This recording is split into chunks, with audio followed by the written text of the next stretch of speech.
ಇಲ್ಲಿ ಪರ್ಯಾಯವಾಗಿ ರಾಮುಲು ಅವ್ರನ್ನ ಕಾಂಗ್ರೆಸ್ಗೆ ಕರೆತರೋ ಪ್ರಯತ್ನ ಇಲ್ಲ, ಅದೆಲ್ಲ ಚರ್ಚೆ ಅಷ್ಟೇನೂ ಆಗಿಲ್ಲ. ಇಲ್ಲ, ಚರ್ಚೆ ಇದೆ ಅಷ್ಟೇ. ಅದು ನೋಡೋಣ, ಇದು ಚರ್ಚೆದಲ್ಲಿದೆ, ನಮಗೂ ಗೊತ್ತಿಲ್ಲ ಅದ್ರ ಬಗ್ಗೆ. ಬೆಂಗಳೂರು ಹೋದ್ಮೇಲೆ ಅದ್ರ ಬಗ್ಗೆ ಮಾಹಿತಿ ತೊಗೊಳ್ತೀವಿ.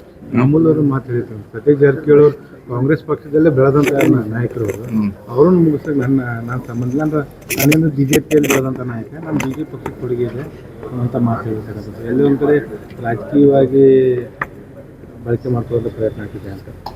ಅದೇನಾಗಿದೆ ಗೊತ್ತಿಲ್ಲ, ನನಗೆ ಪೂರ್ಣ ಪ್ರಮಾಣ ಗೊತ್ತಿಲ್ಲ. ಬೆಂಗಳೂರು ಹೋದ್ಮೇಲೆ ಚರ್ಚೆ ಮಾಡ್ತೀವಿ, ಯಾಕಂದ್ರೆ ನಾನು TV ನೋಡಿದ್ವಿ ಅಷ್ಟೇ. ರಾಮುಲು ಅವ್ರಿಗೆ ಕಾಂಗ್ರೆಸ್ ಕರೆತರೋ ಏನಾದರೂ ನಡೆದಿದೆ ಸರ್ ಆ ಥರ? ಇಲ್ಲ, ಗೊತ್ತಿಲ್ಲ, ನನಗೆ ಗೊತ್ತಿಲ್ಲ ಅದ್ರ ಬಗ್ಗೆ. ಅಲ್ಲೇ ಹೋದ್ಮೇಲೆ ಗೊತ್ತಾಗುತ್ತೆ. ಬೆಂಗಳೂರಿಗೆ ಚರ್ಚೆ ಮಾಡ್ತೀವಿ, ಅಲ್ಲಿ ಹೋದ್ಮೇಲೆ ಗೊತ್ತಾಗೋದು. ಗೊತ್ತಾದ್ಮೇಲೆ ರಿಯಾಕ್ಟ್ ಮಾಡ್ತೀವಿ. ಜನಾರ್ದನ್ ರೆಡ್ಡಿ ಪರ್ಟಿಕ್ಯುಲರ್ಲಿ ತಮ್ಮದೇ ಹೆಸರು ಹೇಳ್ತಾ ಇದ್ದಾರೆ ಏನತ್ರ ಅಲ್ಲ, ಅವರು ಇವ್ರು ನಿಮ್ಮನ್ನು ಕೌಂಟರ್ ಮಾಡೋ ಸಲುವಾಗಿ ಶ್ರೀರಾಮುಲು ಅವ್ರನ್ನ DK ಶಿವಕುಮಾರ್ ಕಾಂಗ್ರೆಸ್ಗೆ ತರ್ತಾ ಇದ್ದಾರೆ. ಇಲ್ಲ, ನೋಡೋಣ, ಅದು ಇನ್ನೂ ನನಗೆ ಪೂರ್ಣ ಮಾಹಿತಿ ಇಲ್ಲ. ಆದ್ಮೇಲೆ ಹೇಳ್ತೀನಿ ನಿಮಗೆ. ಹಾಂ.